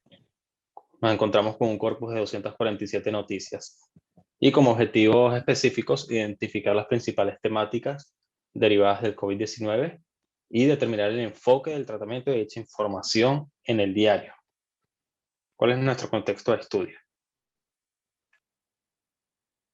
Tenemos al COVID-19 como pandemia que surgió a finales del año 2019, lo que conllevó a un confinamiento en distintos países del mundo, cada uno a un ritmo distinto, lo que conllevó a un consumo de los medios digitales en mayor medida, a través de estas medidas de confinamiento y distanciamiento social. Estos medios digitales se convirtieron en las nuevas ventanas, al igual que las redes sociales, para informarse. El Mercurio es uno de los diarios más antiguos de Chile, su versión de Santiago, que fue el objeto de estudio, y se fue fundado en el año 1900. ¿Bajo qué parámetro estudiamos este medio? Bajo parámetros teóricos del periodismo científico. Tenemos el periodismo científico, tenemos los principios de la agenda setting, tenemos los medios digitales que son nuestro soporte y el COVID-19 como crisis sanitaria. Como metodología tenemos el análisis de contenido, bajo una concepción cuantitativa, un análisis descriptivo, ya que únicamente buscamos visualizar qué nos muestran estas noticias y no realizar un estudio un poco más profundo, correlacional, al relacionar distintas variables de estudio y exploratorio, y una investigación longitudinal al ser de un periodo determinado de 3 meses. ¿Qué tenemos como resultados? Encontramos una relación entre el actor y el sector con más importancia y la evaluación de la noticia. Tenemos que las noticias con índole positiva suelen ser aquellas noticias que dan fe de los resultados positivos del confinamiento y de las pruebas de las vacunas. Así como también las noticias negativas suelen ser aquellas en las cuales se visualiza los efectos de la subida de los contagios, lo que puede ser la responsabilidad del ciudadano común al no usar correctamente la mascarilla, las aglomeraciones o algunas malas políticas que puedan ser implementadas a nivel local. Suele existir importancia entre el actor y el tono, relación entre el actor o sector y el tema de la noticia, como se visualiza. No encontramos una politización de temáticas relacionadas a la pandemia, sino que más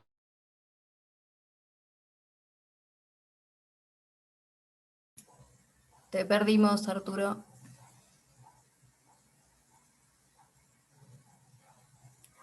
Vamos con problemas de audio. A ver ahora. Acá tenemos un par de noticias de ejemplos. Pese a vacunas, expertos creen que la mayoría de las restricciones del COVID durarán un año más. Acá en esta noticia se está mostrando que las vacunas pueden ser algo positivo, algo que pueda paliar los efectos de la pandemia. Sin embargo, no evitarán los efectos medianoplacistas de la pandemia. Así como también, del mismo modo, se ratifican los efectos positivos del retroceso de los contagios en la región metropolitana más que todo, a través de este plan paso a paso que constaba de 5 fases y que fue implementado en Chile.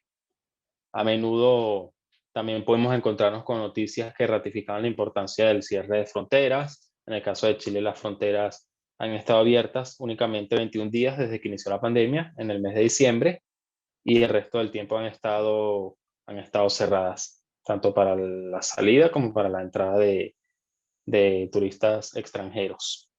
Del mismo modo, nos encontramos con que el medio visualiza la importancia de utilizar mascarilla, la importancia de utilizar el gel hidroalcohólico, tratan de mostrar la importancia de la vacunación y sus efectos positivos a mediano plazo en la población, en cómo, si bien las vacunas no evitarán la cantidad de casos, digamos que evitarán la cantidad de de internados en las UCIs, lo cual sería un efecto positivo en el mediano plazo en la pandemia. Entonces, en este sentido, podemos establecer que el diario El Mercurio cumple un rol de difusión de la información que las autoridades sanitarias buscan transmitirle a la población. No se politiza de alguna manera la pandemia, no se generan estas pugnas entre diversos actores políticos, no se muestra una tendencia marcada del medio hacia una política u otra, sino a mostrar las distintas caras de la pandemia. Estos aspectos de negativismo se visualizan en aspectos que van de la mano con el número de casos o el número de muertes diarias en Chile. Del mismo modo, no se suelen relacionar estas noticias a las elecciones, por ejemplo, las elecciones primarias que hubo el día de ayer en Chile, o a otras temáticas políticas. Entonces, en este sentido, se puede considerar, al menos desde un punto de vista general, que el diario El Mercurio cumplió un rol de difusión de la información científica, mostrando a la población los distintos efectos de la pandemia, las potenciales consecuencias de no usar correctamente la mascarilla, de no utilizar el gel hidroalcohólico. Del mismo modo, se mostraba una síntesis de las medidas y de las distintas fases del plan paso a paso, considerando que, por ejemplo, en el caso de la región metropolitana de Santiago, que tiene múltiples comunas, en cada comuna regía una fase u otra del plan paso a paso. Entonces los habitantes no podían desplazarse más allá de cierto perímetro. Entonces el medio de comunicación a menudo colocaba indicadores gráficos que mostraban dicha información. En este sentido, no se muestra una agenda politizada, sino más bien una agenda enmarcada dentro de estos parámetros de la difusión de la información científica. Eso sería todo. Muchas gracias, Arturo. Gracias. También esperando nuevos análisis, ¿no? sobre todos estos últimos meses de intensa vacunación también en el país vecino. Así que esperamos nuevos aportes de su parte. Gracias. Gracias. Y bueno, llegamos a la última exposición. Tenemos a Francisco. Te pido, Arturo, si puedes dejar de compartir, por favor, así podemos pasar al siguiente. Francisco Paniagua Rojano y Francisco Manuel Pastor Marín, que está, si no me equivoco, Francisco Pastor, con su contribución titulada La comunicación de los destinos turísticos internacionales en Facebook y Twitter durante la pandemia de COVID-19. Francisco Paniagua, que no está hoy con nosotros, es licenciado doctor en periodismo. Francisco Pastor, que sí se encuentra con nosotros, profesor de la Facultad de Comunicación y Empresa de la Universidad Internacional de La Rioja, licenciado en periodismo por la Universidad de Málaga, máster en comunicación política electoral por la Universidad Autónoma de Barcelona, entre otros títulos. Obviamente hacemos un resumen acá. Francisco, bienvenido, todo tuyo. Hola, buenos días a los que estáis en América, buenas tardes a los compañeros que nos siguen desde España. En primer lugar, a mí me gustaría agradecer muy sinceramente de corazón esta invitación para estar en este foro tan importante. Gracias especialmente a Mariano, gracias Marina y a todos los que nos están escuchando en esta tarde. Y me gustaría también disculpar, a pesar de que en un principio se había comprometido a estar, la presencia del profesor Paniagua, puesto que pensaba que iba a terminar una comisión de máster y me ha escrito que todavía está en ella y no puede abandonarla. Como decía Marina, nuestro artículo tiene por título la comunicación de los destinos turísticos internacionales en Facebook y en Twitter, especialmente durante los 2 primeros meses de la pandemia de COVID-19, ¿no?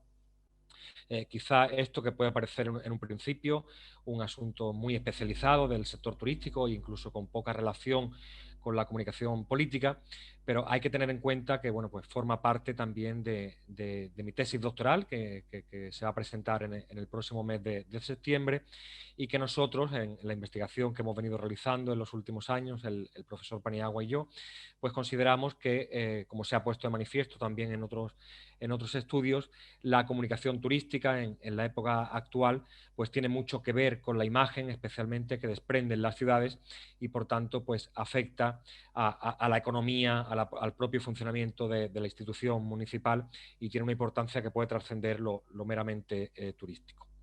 Nuestra investigación en este caso, como digo, pues ha estado muy centrada sobre todo en los 2 primeros meses de la pandemia, de esta pandemia que ha demostrado ser una crisis que podríamos llamar global, que ha afectado a todos los sectores sociales, pero que sin duda alguna ha tenido en el sector turístico, por razones obvias, un golpe muy fuerte, ¿no? En el momento en que nos han impedido la movilidad por las restricciones que conllevaba la crisis sanitaria, pues obviamente el turismo se ha visto muy afectado. Además, esta crisis, que como digo, pues ha afectado a toda la sociedad, ha tenido también una incidencia muy importante, y eso es lo que hemos estudiado en este artículo, en la comunicación corporativa y también en las relaciones públicas, ¿no? Nosotros queríamos poner de manifiesto o investigar cómo los grandes destinos turísticos internacionales, que ahora pasaré a citar cuáles son los que hemos estudiado, pues si habían contribuido de algún modo a satisfacer la necesidad de información, esa necesidad de interacción que puedan tener los viajeros, los turistas, o si por el contrario se habían limitado a seguir con la comunicación habitual que venían realizando. Para ello hemos utilizado una metodología basada sobre todo, bueno, pues fundamentalmente en un análisis de contenido. Hemos investigado qué se estaba publicando, como digo, entre el 25 de febrero y el 25 de abril.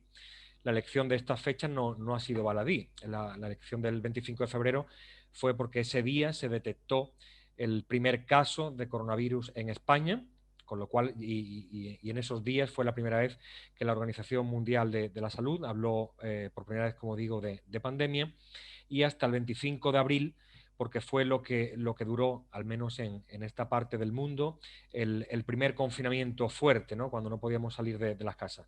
A partir del 25 de abril se inició una desescalada que se llamó de cara al verano, y después hemos tenido intermitentemente pues otra serie de cierres perimetrales, de cierres por ciudades, pero bueno, fundamentalmente el confinamiento fuerte fue en esos días. ¿Qué ciudades hemos elegido? Bueno, pues las ciudades son 16 ciudades. 15 de estas ciudades se corresponden con un estudio que hizo sobre turismo urbano la Organización Mundial del Turismo en el año 2017, y que, como digo, pues forma el estudio principal de mi tesis doctoral.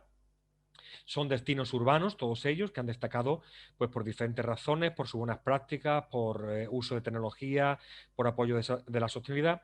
Y para que les resulte a ustedes más cercanos, en el caso de Latinoamérica hay 2, que son Buenos Aires, que es un destino que está bueno, pues siendo especialmente muy potente en el uso de tecnología, de Big Data, de turismo inteligente, y también Bogotá. Son los 2 que están en el caso de América del Sur. Hay otros muchos destinos también asiáticos, pues está Tokio, está Sapporo, está Hangzhou en China, y fundamentalmente, exceptuando Marrakech, si no me falla la memoria, y Ciudad del Cabo en África, pues también hay un grupo bastante numeroso de destinos europeos. A estos 15, por razones obvias, nosotros le sumamos también Málaga, porque entendemos bueno, que cualquier investigación puede estar también muy pegada al terreno, y además en el caso de Málaga pues ha tenido un despegue turístico en los últimos años muy importante, hasta tal punto que en el año 2020 fue declarada por la Comisión Europea Capital Europea del Destino Inteligente. Nos centramos además en 2 redes sociales, en Facebook, porque por los estudios previos que habíamos realizado sigue siendo el medio social más utilizado en el sector turístico, especialmente en la franja de edad que va entre los 30 y los 55 o 60 años. Y también hemos utilizado Twitter, porque bueno, pues a pesar de que ha habido diferentes debates sobre la importancia de Twitter en el sector turístico, pero sí es cierto que está reconocida como el principal medio de microblog, ¿no? de microblogging en todo el mundo. Y en total en estos 2 meses, pues llegamos a hacer un estudio, una investigación de 1.695 posts en Facebook. Hay mucha más capacidad de contenido, y 925 tweets, ¿vale? Que consideramos que dan una visión bastante general de cómo se comportaron los medios durante estos 2 meses. Los medios sociales, que, como digo, pues elegimos las cuentas oficiales, es decir, y además vinculadas al turismo. Pongo un ejemplo: en el caso de Buenos Aires, obviamente elegimos la cuenta oficial de turismo de Buenos Aires, no la de la Municipalidad de Buenos Aires, ¿no? Porque en algunos casos, en algunas de las ciudades, ha podido haber coincidencia, pero generalmente todas las municipalidades pues tienen un perfil específico de Twitter o un perfil específico de Facebook para pues publicar los atractivos turísticos, las novedades que tienen en materia de turismo, y en aquel momento pues pensábamos que iba a ser utilizada también para informar de algún modo a los turistas, a los viajeros, de, pues de las dificultades que estaba generando la movilidad, sobre todo en estas primeras semanas, ¿no? Para ello, como digo, hicimos un análisis de contenido y utilizamos una herramienta que hemos utilizado también en otro tipo de contenido, que se llama Fanpage Karma, que nos permite pues, pues ver claramente todos y cada uno de los tweets, todos y cada uno de los posts de Facebook publicados en un periodo concreto, ¿no? Para ello dividimos todos los tweets publicados, bueno, pues por su contenido. Y de ahí, la verdad que nos llevamos una verdadera sorpresa. La primera de ellas fue que hemos intuido que fue quizá por por el estado de shock en el que nos quedamos todos, ¿no? al inicio de la pandemia, es que pese a la gran utilidad que podía haber sido como vía de comunicación, como vía de información, las redes sociales del ámbito turístico, como digo, pues sin embargo la práctica totalidad de los destinos turísticos redujeron de forma notable su comunicación en estas redes sociales. Tanto es así que destinos tan importantes como Linz, por ejemplo, dejó de publicar todo tipo de contenido, al menos durante las 2 primeras semanas. Y también hay otro caso muy, muy significativo, que es el de Copenhague, en el que prácticamente, bueno, pues publicaba un tuit o 2 al día, pero si comparamos con periodos anteriores, pues las publicaciones se limitaron prácticamente al 0. Además, nos llamó también mucho la atención que no se utilizó tampoco en cuanto a contenido el uso de medios sociales, al menos en las primeras semanas, pues para informar a los turistas de cuál era la información o la situación sanitaria, mejor dicho, y muchos de los destinos pues siguieron publicando información sobre atractivos turísticos, patrimonio tangible, tradiciones, ofertas de naturaleza, a pesar de que los turistas y viajeros no podían ir a conocer esos atractivos turísticos, ¿no? Y no fue hasta bien entrado ya la pandemia, hasta la 3ª o 4ª semana, cuando, bueno, pues estas redes sociales se dieron cuenta de que había que cambiar un poco el tipo de mensaje que se estaba ofreciendo, y ya empezaron a vincular este contenido sobre patrimonio tangible, por ejemplo, bueno, pues a mensajes que invitaban a ya lo disfrutaréis cuando esto acabe, quedaros en casa, y empezaron esos mensajes de stay at home, sobre todo en las cuentas que funcionan con el idioma inglés, o nos veremos a la vuelta, que fue también algún mensaje, este tipo de mensajes, ¿no? Como decía, a pesar de que otros estudios previos de muchos autores, nosotros habíamos puesto de manifiesto también la importancia que especialmente Twitter tiene para compartir información, pues se pone de manifiesto también que en los 2 primeros meses de la pandemia se amplió mucha información sobre servicios. Levemente se hablaba también sobre todo de seguridad y de información sanitaria, pero sobre todo la interacción con los viajeros, con los potenciales turistas, fue muy escasa.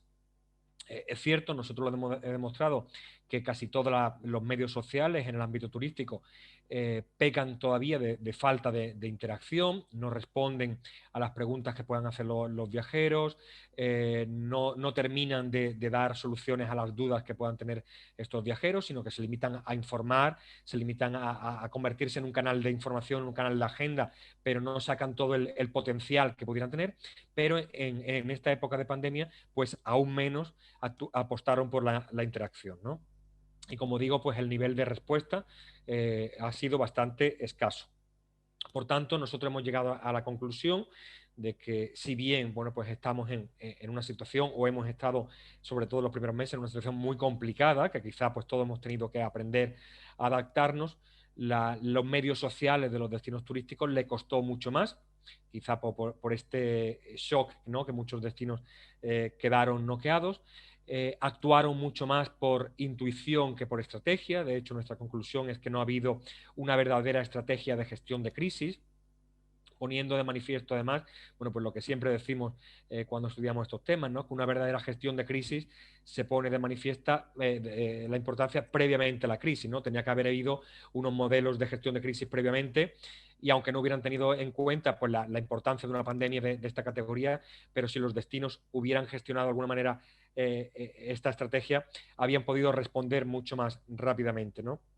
Y por tanto, pues no se ha sacado todo ese potencial tan fuerte que tienen los medios sociales para poner de manifiesto pues la importancia de los medios sociales, tanto a nivel de imagen de ciudad, de imagen de atracción de inversiones y de, bueno, pues todo este potencial. Y esto es fundamentalmente lo que yo quería compartir con todos ustedes esta tarde. Buenísimo, muchísimas gracias. Sí, me quedé pensando también un poco en eso que comentabas a lo último, qué tanto se podía prever una crisis de esta magnitud, obviamente medio difícil, pero es cierto que la gestión de crisis ayuda y mucho a tener cierto control sobre los imponderables. Gracias, Francisco. Espero tener también tiempo para las preguntas, pero antes de pasar a este bloque de intercambio. Primero agradecerles, pero es enormemente y profundamente por su participación. Sin estos grandes artículos y contribuciones no podríamos tener esta publicación tan exitosa. Para mí es un orgullo haber participado. Les vamos a presentar, Paulo, te invito a hacerlo, el próximo llamado a convocatorias. Como ustedes saben, o como ya habrán visto por el proceso general de recepción de resúmenes, de pedido de artículos completos y publicación, más o menos el proceso es de julio a mayo, junio a más tardar. Como verán, lo cumplimos, tratamos de hacerlo también un poco por nosotros, pero también por ustedes, y para que este equipo de comunicación política se consolide cada vez más. Así que bueno, Paulo, adelante. Muchas gracias, Marina. Bueno, les agradezco enormemente la presentación, haberse ceñido a los tiempos y la calidad de sus artículos. Y en este sentido nos gustaría adelantar, está quizás en un formato, un borrador, en próximas semanas, próximos días lo recibirán por el correo electrónico, lo que es el próximo llamado también para este Cuadernos 2021, que se titula Fake News y Desinformación, desafíos para las democracias de América Latina y el Caribe. ¿Qué les queremos plantear? Primero, hemos detectado, tanto en varios artículos que hemos presentado a lo largo del día de hoy, como también en ciertas líneas de investigación emergentes, en revistas científicas y en monografías, un poco lo que son las fake news o noticias falsas, no como algo nuevo, sino como algo acelerado, como un catalizador, que las redes sociales han catalizado la difusión de noticias falsas. Y esto tiene quizás una triple influencia en varios aspectos que tienen que ver con la comunicación política. En primer lugar, existe una influencia sobre los medios de comunicación, tanto en la producción del mensaje, en la selección, como la circulación, como la recepción del mensaje periodístico. Esto se puede constatar precisamente no solo en la selección de fuentes, sino en la manipulación mediática o en otros aspectos también muy relevantes para el ámbito de la investigación. En segundo lugar, tiene unos efectos sobre las agendas políticas, sobre instituciones y partidos que precisamente hemos constatado, y tenía después una pregunta creo que para el primer y tercer artículo, sobre los políticos e instituciones como generadoras, difusoras y catalizadoras de noticias falsas. Y esto tiene una enorme consecuencia para el sistema democrático. Si los que garantizan una propia política pública limpia, la estabilidad institucional y el funcionamiento del sistema democrático, que se incluye los medios de comunicación y las noticias como derecho de la información, son aquellos que potencian las noticias falsas, tenemos un problema de raíz para poder combatirlo. Esto de quién vigila al vigilante, que es el encargado precisamente de velar por el derecho de la información de los ciudadanos. Y finalmente tenemos la ciudadanía, tanto individual como organizadamente, que recibe, impacta esa información en la construcción, en la percepción de la imagen política que lo rodea y también a la hora de expresar las propias preferencias políticas y electorales. Y esto es un poco el planteamiento que les queremos trasladar. Las noticias falsas, cómo afectan a instituciones, a medios y a los propios ciudadanos. No solo lo queríamos abordar, y quizás lo que es un poco la novedad desde la perspectiva propiamente de las ciencias de la comunicación, sino también ampliarlo a la visión de la sociología y la ciencia política, y por eso hemos añadido desafíos para las democracias. ¿Cómo impacta esa noticia falsa en la formación de las preferencias, en la expresión de las preferencias políticas, en la conformación de democracias robustas y sólidas, y sobre todo desde la ciudadanía, cómo podemos intentar combatirlas? Para esto nacen fenómenos como el fact-checking o la verificación de noticias, con empresas, con sus intereses, con instituciones públicas que también quieren velar por ese formato de verificación, y también por organismos u observatorios ciudadanos que constatan la existencia de un problema propiciado, catalizado por las tecnologías y por la sociedad digital, y que lo que nos toca a nosotros y a nosotras como investigadores e investigadoras es intentar radiografiar esos aspectos y sobre todo medir sus posibles consecuencias. Entonces, esto es un poco lo que es la presentación del llamado. Se la pasaremos posteriormente con una serie de temáticas sugeridas que les he ido comentando, sobre todo centrado en el aspecto, en los tres vértices,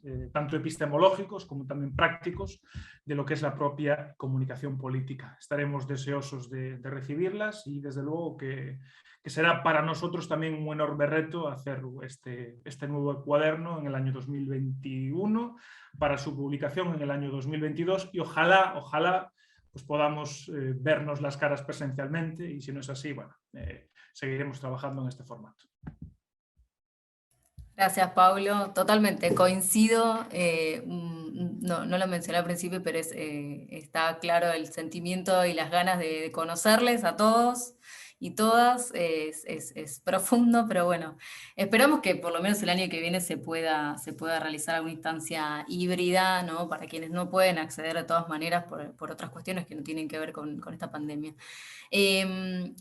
Coincido también en la necesidad, un poco lo fuimos viendo con algunos artículos que se presentaron en esta publicación, la necesidad de profundizar en el aspecto de las fake news y cómo afectan la desinformación, como decía Paulo, en distintas instancias que tienen que ver con la comunicación política. Creo que esta convocatoria resume los últimos 5 años de la región, ¿no? De Latinoamérica, en lo que respecta a procesos de desestabilización o procesos de legitimación que se generan por resistencia a esas noticias falsas. Bueno, un montón de elementos y fenómenos que nos gustaría que ustedes, y si conocen gente también, puedan invitarles, puedan participar. Bueno, tenemos 16 minutos, 15 para preguntas y se nos corta la transmisión. No tenemos preguntas en el chat, con lo cual invito a quien tenga ganas de participar, lo haga ahora. Ya sabe, el público tiene solamente acceso al chat, ¿sí? Si no, bueno, mis compañeros o yo misma tengo algunas preguntitas por ahí, pero invito a otros y otras si quieren. Dialmar, dale, adelante. Sí, ¿qué tal? Me quedó sonando mucho lo que decía Paulo, ¿quién vigila al vigilante? Y no sé si me permite, en este caso, compartir pantalla, porque creo que podría tratar de responder a esta interrogante a través de A ver, si me permite un ratito.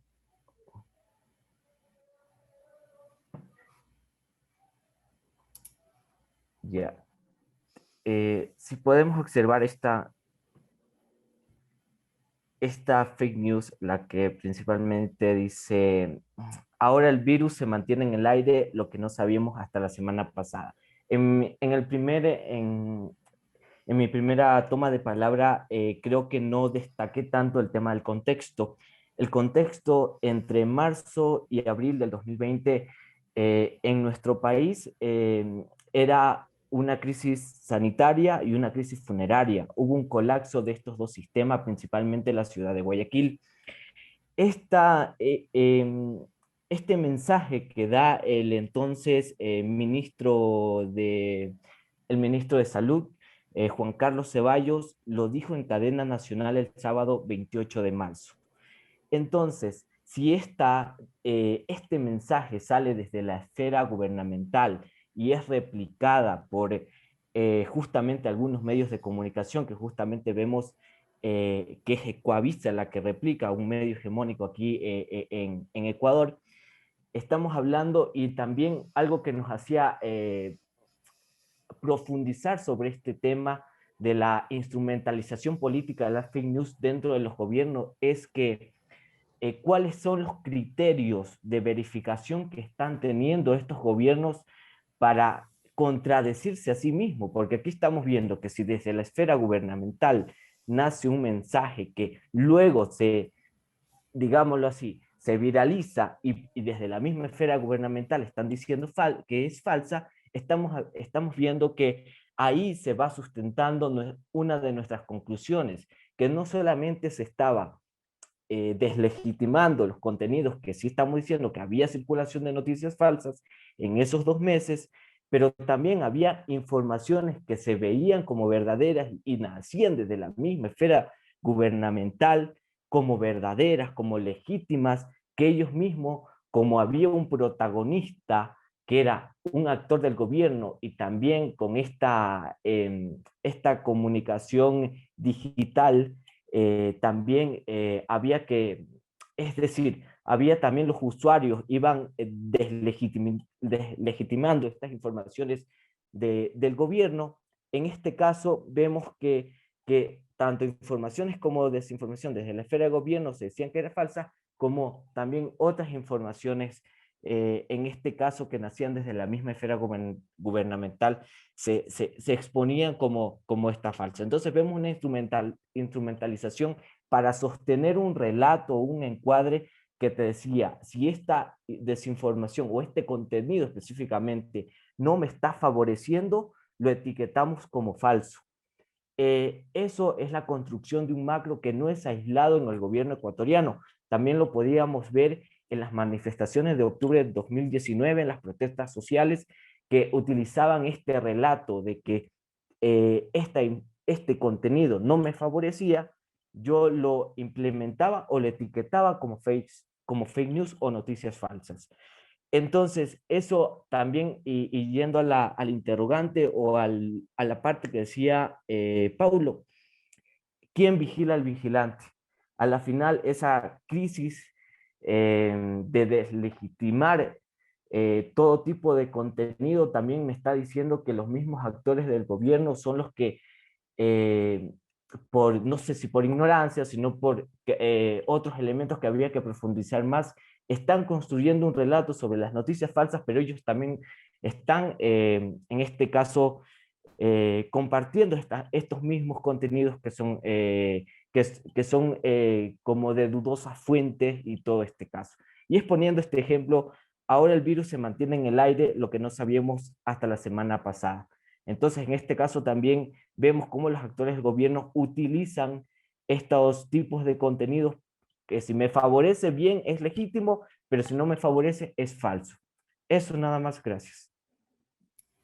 Bueno, invitamos también entonces a seguir profundizando esta investigación para el próximo número, que determina la falsedad y la verdad, ¿no? en estos tiempos.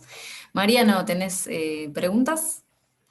Sí, en realidad quería retomar algo que decía Dialmar y llevarlo para el terreno de Mariana. Tenía algunas preguntas, pero por una cuestión de tiempo simplemente voy a hacer circular un poco la palabra con alguna cuestión, porque en lo que planteaba Dialmar hay una cuestión ahí que es no solo la verificación, sino cuál es el terreno de la verificación. Una cosa es si el terreno de la verificación es la propia política, o como en el caso podría ser de esta frase, la ciencia. Porque esta idea de que no podemos, que el virus circula en el aire, no necesariamente es una información falsa a conciencia. Puede ser efectivamente que la ciencia aún no haya dado su veredicto al respecto, su diagnóstico, y tuvimos un montón de información al respecto, en el cual la propia ciencia se iba pisando a sí misma en sus propios avances vertiginosos, y eso generaba que mucha de la información que estaba circulando no era necesariamente falsa en cuanto a mala voluntad, sino en cuanto a desconocimiento cierto, y por lo tanto ahí la verificación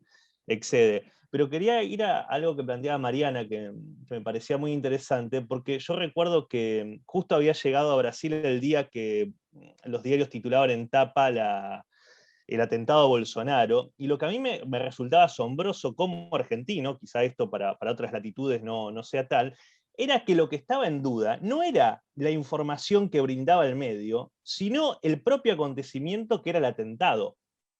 Es muy difícil imaginar en la Argentina que si Alberto Fernández o Mauricio Macri son acuchillados, alguien lo primero que haga es decir que es una mentira. Y esto era muy habitual en Brasil en ese momento. O sea, se dudó y hoy se duda, y cada vez que charlo con muchísimos amigos lo que me dicen es toda una mentira.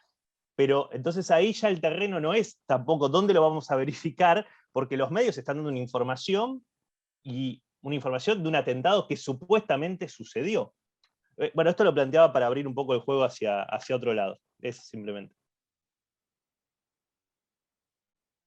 Mariana, ¿querés por ahí acotar algo a la pregunta de Mariano, al comentario?